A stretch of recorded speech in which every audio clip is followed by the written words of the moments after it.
Kinundina ng Kingdom of Jesus Christ ang anilay overkill na operasyon ng CIDG sa paghahay ng arrest warrant kay Pastor Apollo Quiboloy.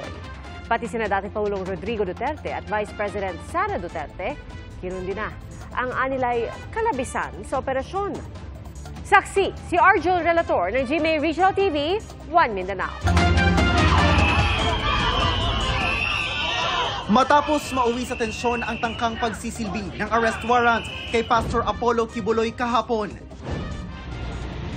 Nag-human barricade kagabi ang mga miyembro ng Kingdom of Jesus Christ sa gate ng Central Compound ng grupo sa Buhangin, Davao City.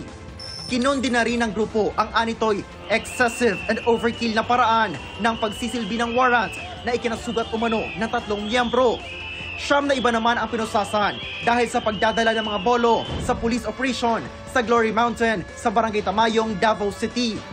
Naghahanda na ng reklamo ang grupo laban sa mga pulis.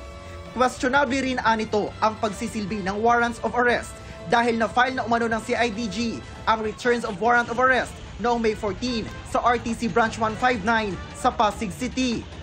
Maging si dating Pangulong Rodrigo Duterte na siyang administrator ngayon ng grupo, kinundina ang anyay kalabisan sa operasyon na hindi umano kailangan na puwersa.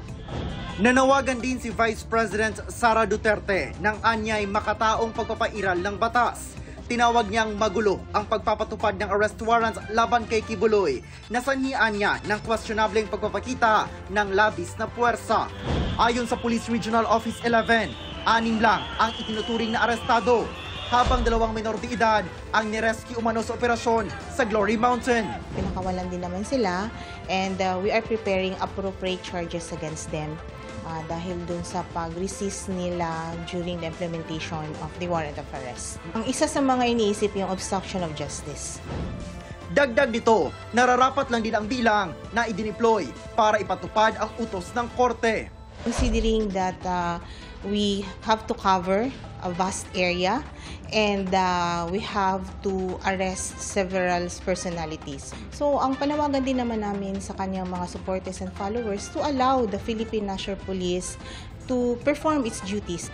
Hanggang kanina ay hindi bababa sa 15 uniformadong miyembro ng Philippine Special Action Force o SAF ang nakabantay. Ilang metro mula sa gate ng Prayer Mountain ng grupo ni Quiboloy.